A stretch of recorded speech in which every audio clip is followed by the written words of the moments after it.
Okay. Introduce yourself, how you started, anything, whatever we want to say. Just Okay, so Josh White, owner of Arrowhead Creek Vinyards. I've spent the last 20 years in the Air Force as an active duty instructor pilot.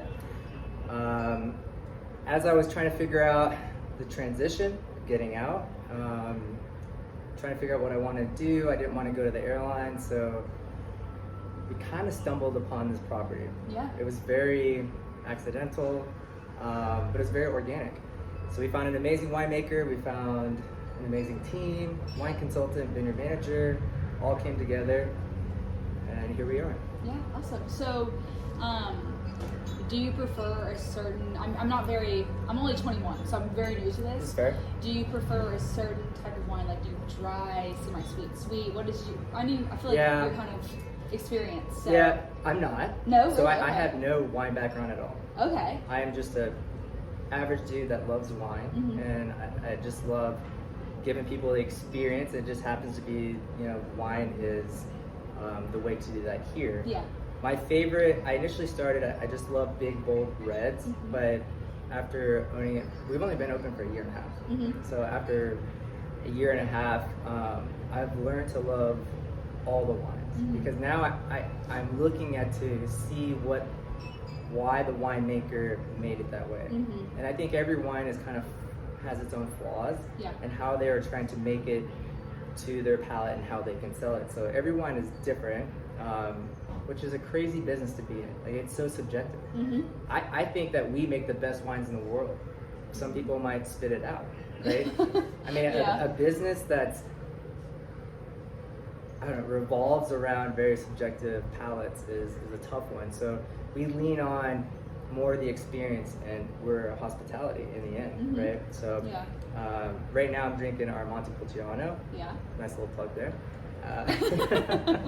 And but I do like whites, I like rosés, I like sparkling, I like it all. My first true love was whiskey, fell in love with that. But what I love about wine is that every wine bottle tells a story. Okay. It's what I can get behind, and I've drank a lot of wine in the last year and a half to be able to speak about it, right? So if you were to pick, and it could be anything, no matter the price range, red, white, rosé, whatever, what is your very favorite wine, like, I guess, brand, whatever, anything? Like, it can be here, it can be anywhere else. It doesn't matter. Like, very favorite ever, if you had to choose. I don't think I have one.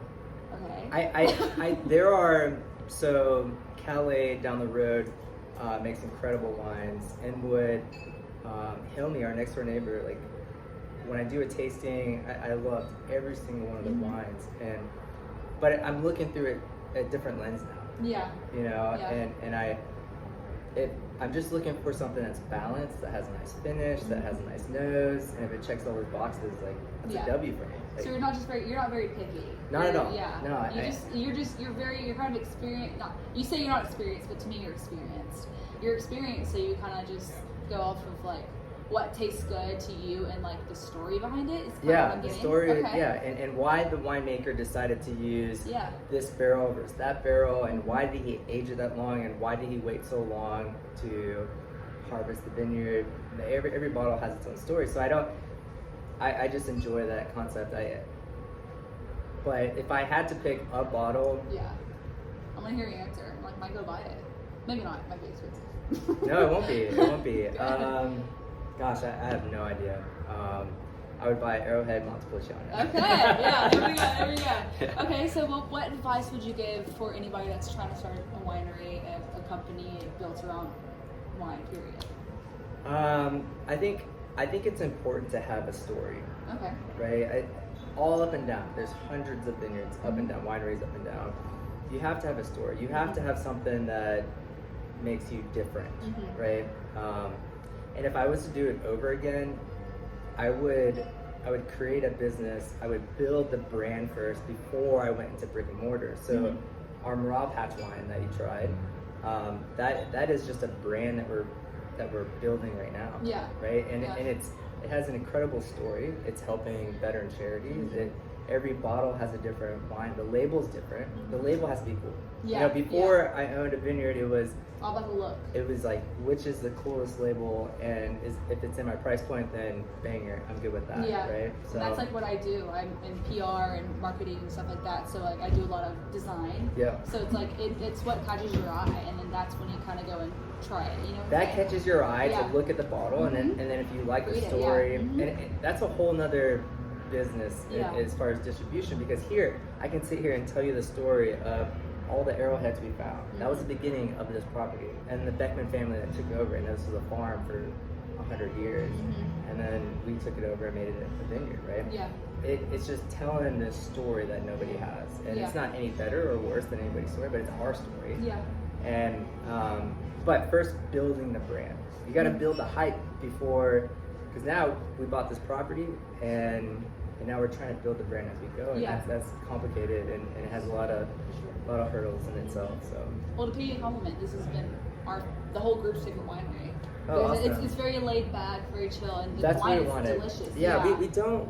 The live music also, that's a very Matthew plus. Buck. Yeah, Oh, he's he's awesome. awesome. I know. Very I talented. hope you guys can hear it in the background. Yeah, I don't know. we'll But, see. yeah, and that's, we wanted to build like bougie, very nice tasting rooms, and one day we will. But this is who we are. This is as hill country as you can get. Exactly. That's a barn. It's a 100-year-old barn that we turn into a tasting room. Yeah, that's what makes it so like personable and unique. Is like people come here and they're like, okay, so this actually feels like Fredericksburg. This feels like hill country. Yes, and That's what's whether nice. you're a first-time person into like yourself into wine, or a wine connoisseur, like we want everyone to feel welcome to come here and go down to the river and have a picnic, bring your pets out, bring your kids out.